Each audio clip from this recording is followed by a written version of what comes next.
ओम शांति। सभी को आवाज पाठ सुनाई कैसे? दे रही है? जी, सभी को आवाज सुनाई दे रही है। और ये जो क्लास है हमारा मुरली का, वो हमेशा याद रखना कि शाम को हमने 1 घंटे का रखा है। तो जब ये एंड हो जाता है, ये मुरली क्लास वापस हम स्टार्ट करते हैं। तो एंड होने के बाद आपको वापस स्टार्ट करना है, ये सभी याद रखे। क्योंकि ये 1 घंटा माना ऑलमोस्ट 2 बार ये मुरली स्टार्ट होती है, तो उतना ही सभी को याद रखना है। तो अभी हम आगे की मुरली सुनेंगे। आज मुरली हमें दीप्ति बहन सुनाएंगे। जी दीप्ति बहन। ओम शांति। शुक्रिया मैम। अ, बाबा जब 18 जनवरी 69 को अव्यक्त हुए, उसके बाद बाबा के शरीर का दाह संस्कार हुआ 21 तारीख को।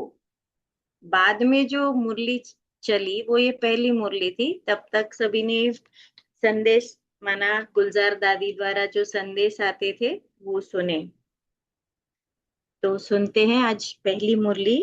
बाबा के अंतिम संस्कार होने के बाद जो गुलजार दादी के त्वन द्वारा, बाप दादा द्वारा चलाई गई गई मुरली। तो तारीख है 21 जनवरी 1969। मुरली का हेडिंग है शरीर छूटा परंतु हाथ और साथ नहीं। सभी अव्यक्त मूर्त हो बैठे हो। बाबा क्वेश्चन, सबसे पहला क्वेश्चन है कि अव्यक्त मूर्त हो बैठे हो। माना जब भी हम अव्यक्त मुरली सुनते हैं तो हमारी स्थिति क्या होनी चाहिए? अव्यक्त स्थिति, व्यक्त भाव से परे, शरीर के भान से परे। जब भी हम साकार मुरली सुनते हैं तो बाबा क्या कहते हैं? देही अभिमानी होकर बैठे हो। तो अव्यक्त मुरली का पहला क्वेश्चन है, अव्यक्त मूर्त होकर बैठे हो।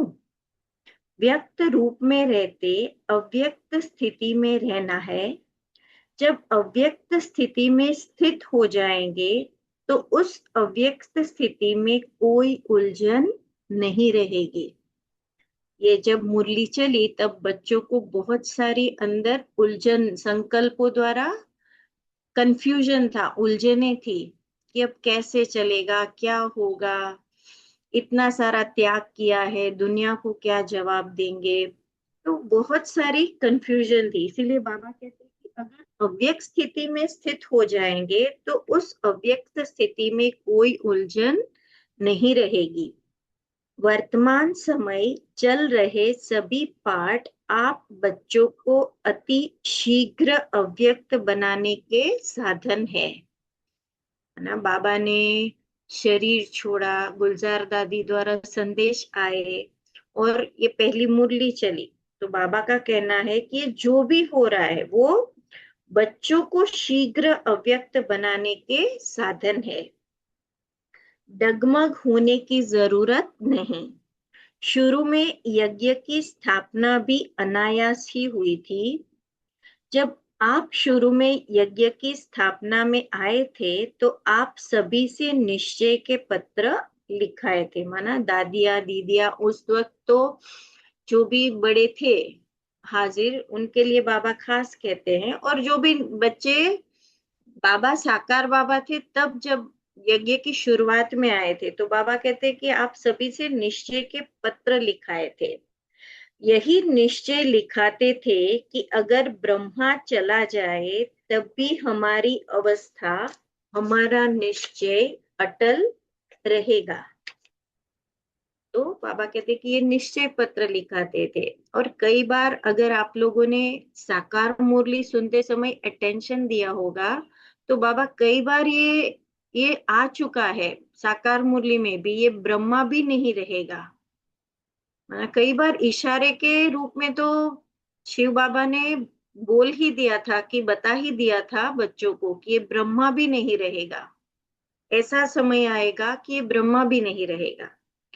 तो बाबा कहते हैं कि वह निश्चय पत्र याद है।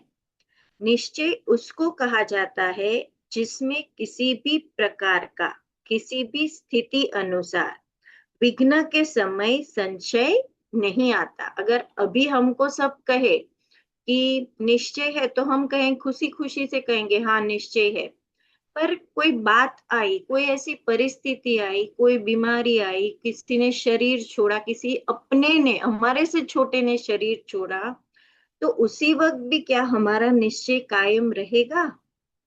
तो बाबा कहते कोई भी परिस्थिति अनुसार विघ्न के समय संशय नहीं आना चाहिए। निश्चय माना निश्चय। परिस्थितियां तो बदलनी ही है, बदलती ही रहेंगी, लेकिन आप जैसे गीत गाते हो ना, बदल जाए दुनिया ना बदले हम, तो ऐसे ही आप सभी निश्चय बुद्धि आज के संगठन में बैठे हुए हो। आपकी मम्मा आप सबको कहा करती थी कि निश्चय के जो भी आधार अब तक खड़े हैं वह सब आधार निकलने ही है, और निकले हुए भी उसकी नींव मजबूत है। माना कई बार बाबा भी कहते हैं कि हमारा पुरुषार्थ कैसा होना चाहिए, निराधार होना चाहिए। क्योंकि अगर हमारा पुरुषार्थ किसी भी आधार के आधार होगा, तो अगर वो आधार हिला तो क्या होगा, हमारी स्थिति भी हिलेगी, हमारा पुरुषार्थ भी कम हो जाएगा। बाबा का आधार, संगठन का आधार, परिवार के नियमों का आधार नहीं छोड़ना है। माना ये जो आधार बाबा जो कहते हैं, मर्यादाएं, श्रीमत, धारणाएं, शिव बाबा, वो आधार नहीं छोड़ना है। परंतु परीक्षा के समय जो सीन सामने आती है उसमें निश्चय तो नहीं टूटा। निश्चय अटूट होता है, वह तोड़ने से टूटता नहीं। ऐसे निश्चय बुद्धि ही गले के हार है। उस समय तो कई लोगों के निश्चय मन में हिल रहे थे, कई लोगों के निश्चय माना निश्चय टूट रहे थे। तो बाबा ने इसीलिए निश्चय पक्का कराने के लिए बाबा ने क्या कहा, निश्चय पत्र याद दिलाया। फिर बाबा पूछते हैं, क्या ब्रह्मा से आपका बहुत प्यार है? फिर बाबा ब्रैकेट में है, था नहीं है। माना ब्रह्मा चला नहीं गया है, उसका स्वरूप बदला है। ब्रह्मा बाबा तो अंत तक साथ रहेंगे ही रहेंगे बच्चों के साथ। तो बाबा कहते हैं कि क्या ब्रह्मा से आपका बहुत प्यार है? था नहीं परंतु है। तो क्या वह नहीं कहा करते थे कि बातें तो सभी बोली हुई है, समय पर याद आना ही तीव्र पुरुषार्थ है। माना समय प्रति समय साकार मुरली द्वारा बाबा ने बच्चों को ये तो कहीं ना कहीं बताया हुआ ही था कि ये ब्रह्मा भी एक दिन नहीं रहेगा। तो बाबा कहते पर समय के मीन्स समय पर याद आना, यह भी क्या है, तीव्र पुरुषार्थ है। याद करो। वह भी आप बच्चों को मजबूत बनाने के लिए कहते थे। बाप दादा ने बच्चों का इतना श्रृंगार किया है तो बच्चे इतना श्रृंगारधारी नहीं बने हैं। एक दिन ऐसा समय आएगा जो इस बाप दादा के श्रृंगार को याद करेंगे। दैट मीन्स कि बाप दादा के श्रृंगार को याद करेंगे, माना इनडायरेक्टली बाबा ने यही कहा कि ये बाप दादा नहीं रहेगा, तभी तो उसको याद करेंगे ना। तो बाबा कहते एक दिन ऐसा समय आएगा जो इस बाप दादा के श्रृंगार को याद करेंगे, तो अभी वह समय है। पहले तो वह अपने को निरंकारी नम्रचित कहते हुए कई बच्चों को यह सुनाते थे कि मैं भी अभी संपूर्ण नहीं बना हूं, मैं भी अभी निरंतर देही अभिमानी नहीं बना हूं। लेकिन आपने अपने अनुभव के आधार से 3-4 मास के अंदर ध्यान दिया होगा। माना जो भी बच्चे उस वक्त थे, तो बाबा अव्यक्त हुए उसके 3-4 मास पहले अंतिम अंतिम 4 महीने की ब्रह्मा बाबा की स्थिति कैसी थी? तो बाबा कहते कि जिन्होंने अगर ध्यान दिया होगा, कि ब्रह्मा अब साकारी नहीं रहे, लेकिन अव्यक्त आकारी रूपधारी है। कुछ वर्ष पहले ब्रह्मा छोटी छोटी बातें सुनते थे, समय देते थे। ये 69 के समय अव्यक्त बाप दादा कहते। लेकिन अब क्या देखा? इन छोटी छोटी बातों को न सुनने का कारण यही था कि यह समय निरंतर याद में बीते। माना जब ब्रह्मा बाबा का अव्यक्त होने का समय नजदीक आया तो बाबा सुनते हुए भी नहीं सुनते थे। कई बच्चे बाबा विस्तार में अगर कुछ बताते थे तो बाबा का उसमें अटेंशन नहीं रहता था।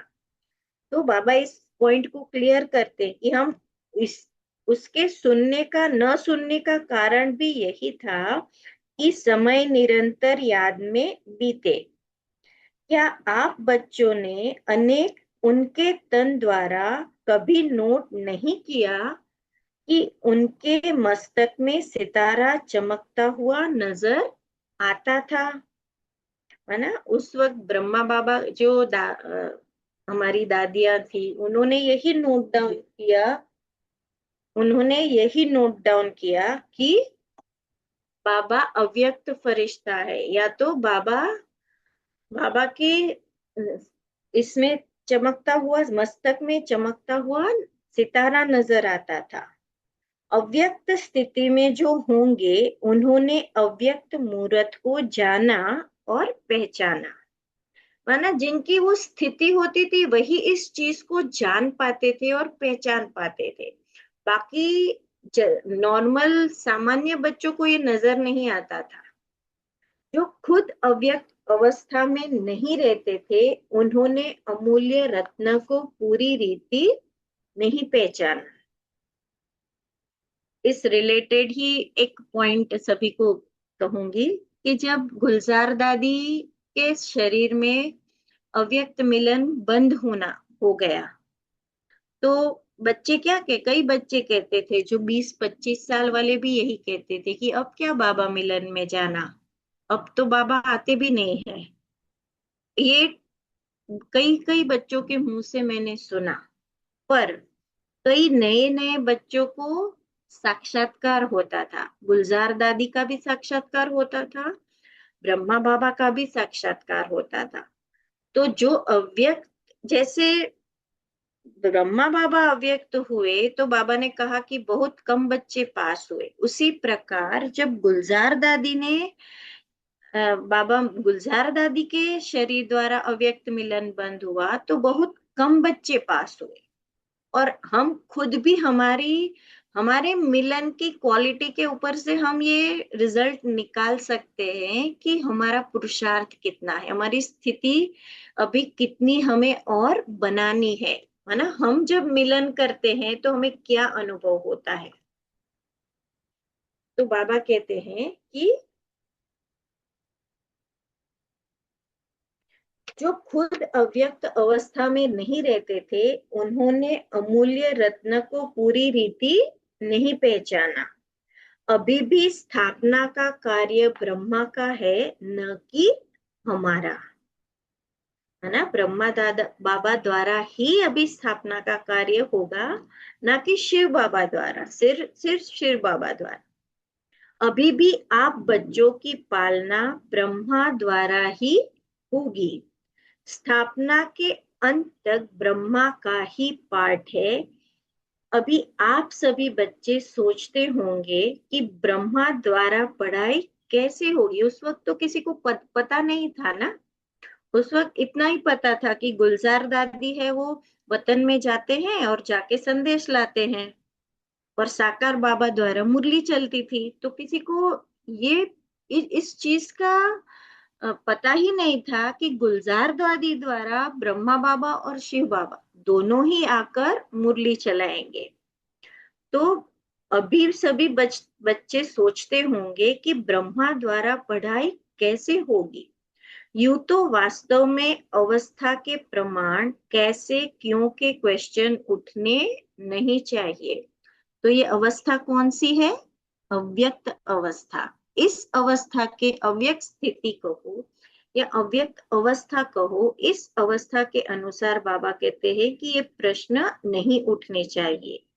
लेकिन कई बच्चों के अंदर प्रश्न तो क्या, लेकिन काफी हलचल का सागर शुरू हो गया है। सिर्फ प्रश्न के लिए हलचल भी नहीं, बाबा कहते हैं कि कई सारे प्रश्न उसके अंदर शुरू हो गए हैं, सागर शुरू हो गया है। यह पहला पेपर बहुत थोड़ों ने पास किया। कुछ तो धैर्य रखो, बाबा कहते हैं कुछ तो धैर्य रखो। जब अविनाशी ज्ञान है, अविनाशी पढ़ाई है, तो फिर यह प्रश्नों की हलचल क्यों? फिर भी उसी हलचल को शांत करने के लिए समझा रहे हैं। क्लास जैसे चलती है वैसे ही चलेगी। ये जो सब फर्स्ट डे की ये जो मुरली थी ना, तो बाबा ने बच्चों को कारोबार कैसे चलेगी, यज्ञ कैसे चलेगा, मुरली कैसे चलेगी, यही सारे पहले तो बच्चों को शांत किया और फिर यही सारे प्रश्नों का उत्तर दिया। तो बाबा कहते सब कुछ पहले की तरह ही रहेगा। और संदेशियों द्वारा थोड़े समय के लिए जो सर्विस करते हैं उनको मुरली नहीं कहा जाता है। बाबा कहते क्लास जैसे चलती है वैसे ही चलेगी, तो फिर क्या सुनाएंगे? जो ब्रह्मा का तन मुकर्रर है, तो मुरली उसी के तन द्वारा जो चली है वही मुरली है। माना मुरली और संदेशियों के बीच में बाबा अंतर बताते हैं कि ब्रह्मा के तन द्वारा जो भी ज्ञान बताया जाता है वो मुरली है, और संदेशियों द्वारा जो थोड़े समय के लिए सर्विस करते हैं उनको मुरली नहीं कहा जाता है। उस मुरली में जादू नहीं है, बाप दादा की मुरली में ही जादू है। इसीलिए जो भी मुरलियां चल चुकी हैं वह सभी रिवाइज करनी है। माना साकार में साकार ब्रह्मा तन के द्वारा जो भी मुरलियां चली उसको रिवाइज करनी है। और जैसे पहले पोस्ट जाती थी, है ना, मधुबन से ब्रह्मा बाबा द्वारा मुरली साकार मुरली चलती थी और फिर उसकी पोस्ट जाती थी, तो वो 2 या 3 दिन के बाद सभी सेंटरों पर चलती थी। तो बाबा ने कहा कि जैसे पहले पोस्ट जाती थी वैसे ही मुख्य सेवा केंद्र पर आबू से जाती रहेगी। आज दिन तक हमारे सेंटर पे मुरली पोस्ट पर ही आती है। तो मुख्य सेवा केंद्र पर आबू से जाती रहेगी। क्या आपको 1 वर्ष पहले जो मुरली चली थी वह याद है? शिव बाबा माना बाप दादा पूछते हैं कि क्या आपको 1 वर्ष पहले जो मुरली याद थी वो याद है? कल जो पढ़ी होगी वह भी याद नहीं होगी। कई पॉइंट्स ऐसी है जो कई बार पढ़ने से भी बुद्धि में नहीं ठहरती है। आप में से जो भी 5 साल से 15 साल से या 20 साल से ज्ञान में है, तो ये रियलाइज होगा कि कभी भी हमें मुरली पढ़ेंगे तो ऐसा नहीं लगेगा कि ये बोरिंग लग रही है, या उसमें हर और ये तो छोड़ो, अगर आज की साकार मुरली आप 5 बार भी पढ़ोगे तो उसको आपको 5 अलग अलग दृष्टिकोण से आपको उसमें से पॉइंट्स क्लियर होगी। इसीलिए बाबा कहते हैं कि साकार मुरली अगर हमें आपको पता होगा कि हर 5 साल के बाद साकार मुरली रिपीट होती है, तो बाबा का कहने का भावार्थ यही है कि साकार मुरली थी वो रिवाइज होगी। फिर बाबा कहते हैं कि इसीलिए मुरली और पत्र का जैसे कनेक्शन होता है वैसे ही होगा। जैसे आप मधुबन में रिफ्रेश होने आते हो वैसे ही आएंगे। क्या करे, किससे मिलने आवे? अब फिर यह प्रश्न उठता है, किससे रिफ्रेश होंगे? जो लकी सितारे हैं, अर्थात जो निमित्त मुख्य हैं, उनके साथ पूरा संबंध जोड़कर जो भी आपके सेवा केंद्र की रिजल्ट हैं, समस्याएं हैं, जो भी सेवा केंद्रों की उन्नति है, जो भी नए नए फूल उस फुलवाड़ी से खिलते हैं, उनको भी संगठन का साक्षात्कार कराने मधुबन में ले आना। हर अव्यक्त मुरली में बाबा हमेशा पूछते थे ये प्रश्न, पहली बार कौन आया है? और पहली बार आए हैं उनके लिए खास करके बाबा कुछ न कुछ महावाक्य उच्चारेंगे। तो जैसे पहले बाबा कहते हैं रिफ्रेश होते आएंगे, वैसे ही होगा। माना पहले जैसे कार्य चलता था, सारा कार्य वैसे ही चलता रहेगा। खाली फर्क कितना पड़ेगा, बाबा साकार रूप में थे और अब अव्यक्त रूप में है। उसी प्रकार बच्चों को, हमारी बच्चों की भी स्थिति कैसी थी? पहले साकार का साकार द्वारा मिलन चला, फिर साकार का अव्यक्त द्वारा मिलन चला, और हम अव्यक्त द्वारा जब मिलन शुरू किया तो पहला वर्ड यही था कि अव्यक्त मूर्त होकर बैठे हो।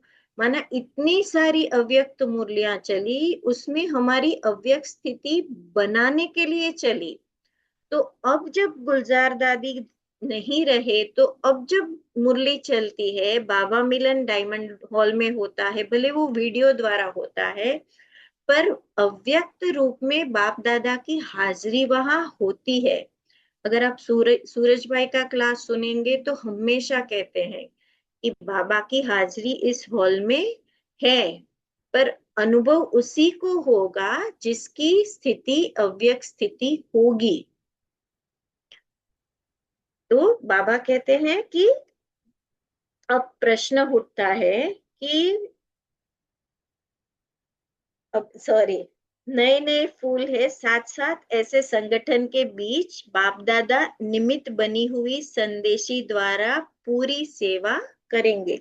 आज तक भी गुरुवार के भोग संदेश आते हैं तो बाबा का कोई ना कोई डायरेक्शन होता ही होता है। अब बाबा पूछ रहे हैं कि अभी कोई प्रश्न रहा है? आप सोचते होंगे कि लोग पूछेंगे कि आपका ब्रह्मा बाबा 100 वर्ष से पहले ही चला गया। यह तो माना बाबा ने कहा था ना कि स्थापना का कार्य 100 साल तक चलेगा। तो बाबा कहते कि पूछेंगे कि आपका बाबा ब्रह्मा बाबा 100 वर्ष से पहले ही चला गया। तो यह तो बहुत सहज प्रश्न है, कोई मुश्किल नहीं। 100 के नजदीक ही तो आयु थी। माना ब्रह्मा बाबा की आयु 90 इयर्स, अप्रोक्सीमेट 90-94 की थी ना मैडम। तो यह जो 100 वर्ष कहे हुए हैं, यह गलत नहीं है। अगर कुछ रहा हुआ है तो आकार द्वारा पूरा करेंगे। 100 वर्ष ब्रह्मा की स्थापना का पाठ है, वह तो 100 वर्ष पूरा होना ही है, लेकिन बीच में ब्रह्मा के बाद ब्राह्मण का जो पाठ है वह अब चलना है। ब्रह्मा ने ब्राह्मण किस लिए रचे? क्या ब्रह्मा अपनी रचना को देखेंगे नहीं? क्या आपको अब संगम पर जिम्मेवारी का ताज नहीं देंगे? अगर ब्रह्मा बाबा नहीं रहते तो बच्चे कैसे प्रत्यक्ष होते? क्योंकि एक होता है ना रिस्पेक्ट, जब आपके सामने बड़ा है तो वो बड़ा ही आगे, उसको बड़े को ही आगे रखा जाता है। तो बाबा कहते हैं कि अगर मैं नहीं, मीन्स बाबा को भी देखना था ना बच्चों को, तो बाबा कहते हैं कि जिम्मेवारी का ताज नहीं देंगे तो सतयुग में देवता कैसे बनेंगे? यहाँ की जिम्मेवारी ही वहां की नींव डालती है। इसीलिए जो भी आप बच्चों से प्रश्न करते हैं, उन्हें यही उत्तर दो कि ब्रह्मा की स्थापना तो चलनी ही है। अभी बच्चों की पढ़ाई का समय बिल्कुल ही नजदीक है। यह तो हर एक मुरली में मम्मा के बाद इशारा दिया है। मम्मा के जाने के बाद ये हर मुरली में इस चीज को इशारा दिया गया था कि पढ़ाई का समय बिल्कुल ही नजदीक है। क्या पेपर में तिथि तारीख बताई जाती है? जो पहले से ही बताया जाए उसको क्या पेपर कहेंगे? पेपर वह होता है जो अचानक होता है। किसके मन में जो होता है वह अचानक नहीं कहलाता। रिजल्ट में क्या देखा? पूरे पास नहीं हुए, कुछ न कुछ कमी एक एक में देखी। माना ब्रह्म, कई बार शिवानी शिवानी दीदी कहते हैं कि जब हमारी एक होता है हमारा पढ़ाई का पीरियड, फिर होता है हमारा रिवीजन का पीरियड, और फिर होता है फाइनल। तो ये जो अव्यक्त मुरली थी वो हमारा अव्यक्त बाप द्वारा पढ़ाई का, वो कहते हैं ना कि लास्ट प्रिलिम वाला पेपर, और अब जो होगा वो फाइनल पेपर। तो पेपर वह होता है जो अचानक होता है। किसके मन में जो होता है वह अचानक नहीं कहलाता। तो बाबा जब अव्यक्त हुए, ब्रह्मा बाबा जो अव्यक्त हुए, तो सबके मन में अलग अलग परसेंटेज में हलचल हुई, निश्चय हिला। तो ये इसके आधार के ऊपर बाबा ने क्या कहा कि पूरे पास नहीं हुए, कुछ न कुछ कमी एक एक में देखी। फिर भी बहुत अच्छा, क्योंकि समय पुरुषार्थ का है। उस प्रमाण रिजल्ट अच्छी ही कहेंगे। बाकी तो बाप और दादा दोनों ही एक बात पर खुश थे। वह कौन सी?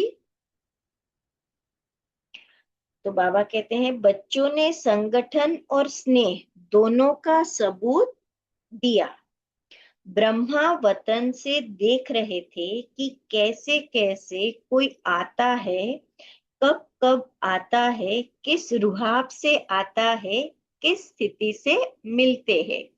यह रिजल्ट भी बाप दादा दोनों ही इकट्ठे देख रहे थे। माना जब जो अव्यक्त मिलन, अव्यक्त वतन में जाके मिलन मनाते हैं, तो बाबा कहते हैं कि कौन कैसे आता है, कब कब आता है, किस रुआब से आता है, किस स्थिति से मिलते हैं, वो सब बाप दादा ने देखा।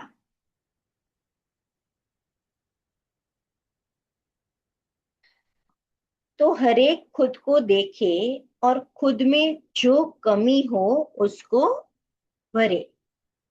बाकी आज से अभी के लिए कौन निमित्त है वह तो आप जानते ही हैं। दादी तो है, साथ में कुमार का मददगार है। कुमार का दादी माना हमारे प्रकाशमणि दादी। तो गुलजार दादी तो है, पर साथ में निमित्त कुमार का मददगार है। सबको पता है ना कि दादी के हाथ में हाथ देकर बाबा ने जब शरीर छोड़ा, ब्रह्मा बाबा ने, तो दादी के, प्रकाशमणि दादी के हाथ में हाथ रेकर सारी पावर्स विल की। तो बाबा ने उस वक्त भी कहा और अभी भी क्लियर किया कि दादी तो है, साथ में कुमार का मददगार है। सॉरी सॉरी सॉरी, दीदी तो है, माना मनमोहिनी दीदी। दीदी तो है और प्रकाशमणि दादी भी है। जैसे और सभी लिखा पढ़ी चलती थी, वैसे ही हेडक्वार्टर से चलती रहेगी। यह दोनों आप सभी की देखरेख करेंगे, दादी और दीदी। दादी माना प्रकाशमणि दादी और मनमोहिनी दीदी, दोनों ही क्या करेगी? देख रेख करेगी। और हमने कई बार इस बात को सुना भी है ना, दादी और दीदी कैसे कार्य चलाते थे? जैसे दोनों एक है, एक ने कहा और दूसरे ने माना। माना दो शरीर एक आत्मा, इस प्रकार से दोनों का इतना आपस एक दूसरों के बीच में हार्मनी थी कि कार्य कैसे चलता था पता ही नहीं चलता था। अगर आवश्यकता हुई तो आप सभी के सेवा केंद्रों पर चक्कर लगाती रहेंगी, दादी और दीदी। लेकिन अब का पेपर क्या है? यह तो अचानक पेपर निकला, परंतु जो आने वाला पेपर है वह बताते हैं। अब एक मत, अंतर्मुख और अव्यक्त स्थिति में स्थित होकर संबंध में आओ। ये बहुत इंपॉर्टेंट लाइन है कि बाबा ने कहा कि यह तो अचानक का पेपर निकला, ब्रह्मा बाबा ने शरीर छोड़ा, यह अचानक का पेपर निकला। लेकिन बाबा कहते हैं कि आने वाला पेपर है वो बताते हैं। अभी आने वाला पेपर हम सब ने पास किया। आने वाला पेपर था गुलजार दादी का, गुलजार दादी के द्वारा जो मिलन था वो बंद हुआ। तो बाबा कहते उसके लिए अब एक मत, अंतर्मुख और अव्यक्त स्थिति में स्थित होकर संबंध में आओ। मैडम कितने बजे इसको वो करेंगे? ये जब एंड होगा ना उसके बाद इसको वापस मुरली को स्ट्रीट ये करना है। आप ओके ओके, ज्वाइन करना चार और आगे मिनट का पढ़ना। ठीक है, 4 मिनट। अपने आप एंड हो जाएगा। एंड हो जाएगा, कोई बात नहीं। तब ओके तक पढ़ते रहो। ओके। बाप दादा जो पेपर बताते रहे हैं उसकी रिजल्ट देखेंगे।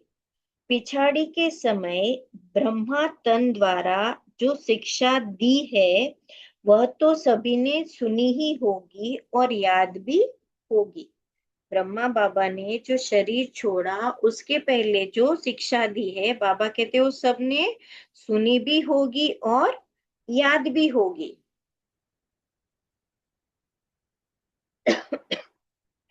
आज के दिन इस संगठन के बीच कुछ देने भी आए हो तो कुछ लेने भी आए हो, तो जो लेंगे वह देने के लिए तैयार हैं। जिसके दिल में कुछ संकल्प आता हो कि ना मालूम क्या हो, ऐसी तो कोई बात नहीं होगी, वह हाथ उठावे।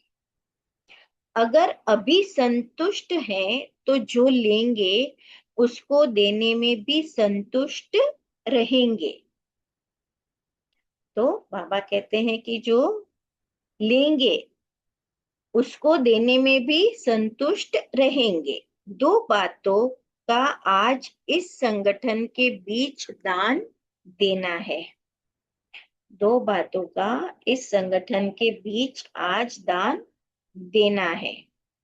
कौन सी दो बातें? एक मुख्य बात कि आज से आपस में एक दो का अवगुण न देखना, न सुनना, न चित्त पर रखना। पहली बात है एक दो का अवगुण न देखना, न सुनना, न चित्त पर रखना। अगर कोई बहन या भाई की कोई भी बात देखने में आए तो निमित्त बने हुए जो है उनके द्वारा उनको इशारा दिला सकते हो। जो निमित्त है उनके द्वारा इशारा दिला सकते हो। दूसरी बात है कई लोग आपके निश्चय को डगमग करने के लिए बातें बोलेंगे। कई लोग आपके निश्चय को डगमग करने के लिए बातें बोलेंगे, आवाज फैलाएंगे कि अब देखेंगे कि यह संस्था कैसे चलेगी। लेकिन उन लोगों को यह मालूम नहीं है कि इन्हों का आधार, हमारा आधार कैसा है? अविनाशी है। दूसरा यह भी ध्यान में रखना है कि कोई भी हिलाने की कोशिश करे तो जैसे आप बच्चों का कल्प पहले का गायन है, अंगद के समान पांव को नहीं हिलाना, ऐसे निश्चय बुद्धि अडोल एकरस ही जो आने वाले लास्ट पेपर हैं उनमें पास होंगे। तो जो निश्चय बुद्धि अडोल एकरस ही होंगे जो आने वाले लास्ट पेपर में पास होंगे। और ही ब्रह्मा द्वारा जो इतने ब्राह्मण रचे हैं, तो क्या बाप के जब बच्चे बड़े हो जाते हैं तो बाप रिटायर नहीं होता? अब ऐसे समझो कि बाप रिटायर अवस्था में भी आपके साथ है ना? बाबा साथ रहेंगे पर अवस्था बाबा बाबा भी जिम्मेवारी का ताज बच्चों को देकर